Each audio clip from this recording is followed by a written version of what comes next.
Yun po, nasa mo yung stage. As in, totally damaged dahil kang bagyong Pipito. So yung mga activities po, minsan pag may mga culminating activities sa mga aki, digdigin ni Gibo. Pero ili nga po nindungan niya ng hitsura. Daina, as in totally, kay po na talagang i-repair. Po, so iba po duman sa samuyang samuyang admin office. So, opisina kan samuyang school head, nabagsakan ng kahoy na nabuhal, ilingon ta po.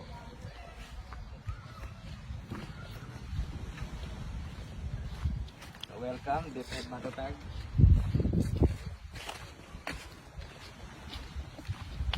Yan, ang istora po kang eskwelahan ni. Dati malinilong yun pero nganyan, hindi nga po hindi ang kudal, raraot.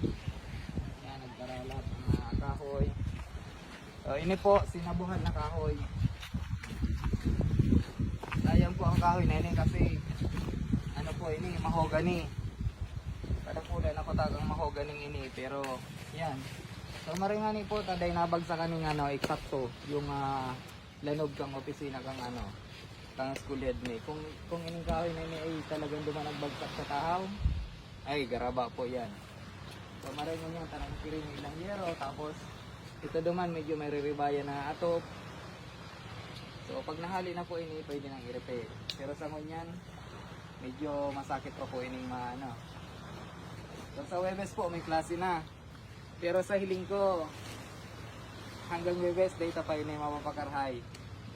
Medyo masakit po yun ang mga hakwato na inigdi. Hindi naman po, bisitahon ta sa senior high school na talagang totally damaged dahil kay Pipito. So, mapako ka na dyan.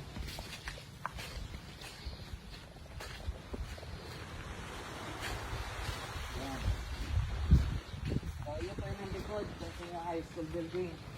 Nasin na winasak ni Pipito. Bailing mo yan Mga route na, katakot. Dapat dahil na pag-agiyan ng estudyante. Papakudalan tayo dyan, harangan tatangan doon na makaging estudyante dyan. Ilingan mo po ang ataw. Kasi siguro, sarong pang bagyo, mabaragsak na yan.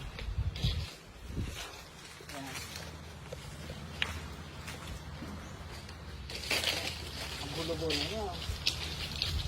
Dapat kinukudala na ito ulit na. Hindi na mag-agyo mga estudyante dyan. Yan ang kudal nito. Saraot. Ilingan po ang laog kang building na niya.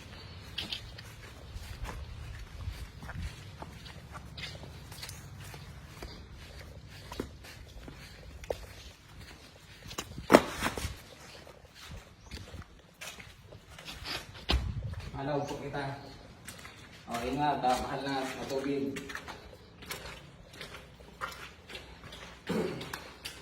So, tigo ang po ini dati. Bago pa manalas ang kusok ng bagyo. Pero ngayon, sana na mga estudyante. Kaya na mga classroom ang mga estudyante. Tama duman ang mga klase sa luwas. Ayun po ang kudal tao. Yun po yun ang taas ng senior high. Ibaragsakan ng kisami. Ayun pagkalagsakan.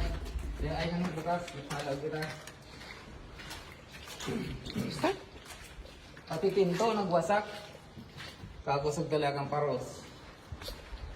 Nayo. Baka. Luluway manas. So yun po yung laog. Baragsakan ng kisami. Tapos yan. Nay. Totally dahil na yung pwedeng laugan. Ipahingin namin sa video. Paano nangyari sa tuyang building. Makahidi lamang hiling-hilingon ng eskwelahan na yun. So yun pa yun yung sarong kwarto yung sa taas. Hindi mong taba po sa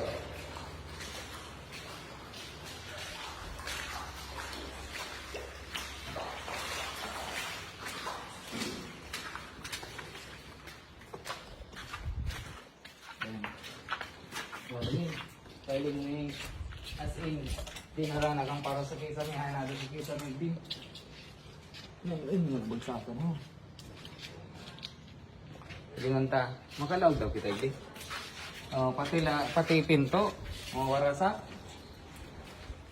So, kuya sa nang bagay niya, agarong lawan ito rin. Nay, paglaw mo pa lang sa pinto, mahilin mo na nagbagsak na kaysa ni.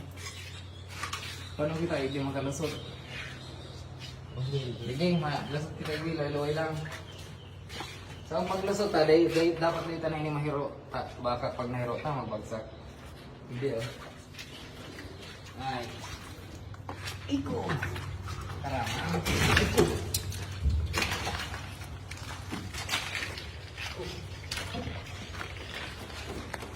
Wala. So, ito na ano, parang kapapante niya tayo. Iko, nalugod yun ako. Nay, may mga tada na kisame. Bagsak, tapos iningan. So, as in totally damage. Dahil naman talaga pwedeng palawag sa estudyante. Dahil naman hilig ang estudyante.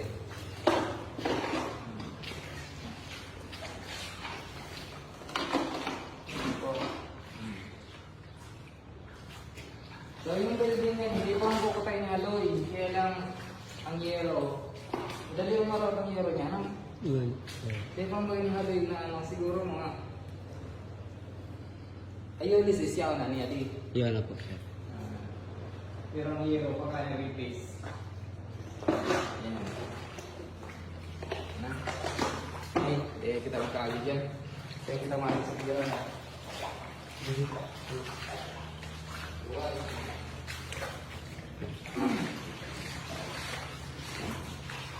Kapag nakakali,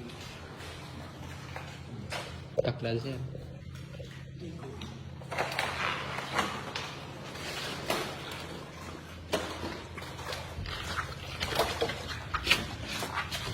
Uwi lang dyan.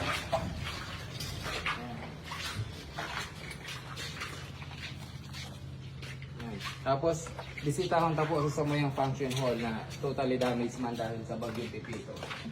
Hindi po, yan o. As in, naroon mo yung bagyong Pipito. Yan. Sagong tayo yan, hindi man tapo ang lawag. Nay. Ganyan na. Katakot na. Dapat na yun ang estudyante maglawag din. Papakuan tanan ko yan mga agihan. So dati-dati po, yung mga regular activities may arugang conferences kang PTA, tapos sa conferences kang SGC, tapos conferences kay itong mga clubs and organizations, tapos mga coordinating activities. Hindi mo ginagibo sa function hall na yun eh. Kaso nga yan, garong day na, as in day na pwedeng gibukunig ang man activities. Yan po ang itsura kan sa moyang iskilahan mo niyan sa Binagasbasa National High School. Yan po yan sa moyang gate. Sa manyan po, ang pinakakaipo maigdi is mga construction materials. Ako, argang plywood, kahoy, pako, simento. So yan po yung pinaka-immediate needs igdi. Sa katukawan din po kasi nararaot yung mga plastic na tukawan dahil sa bagyo.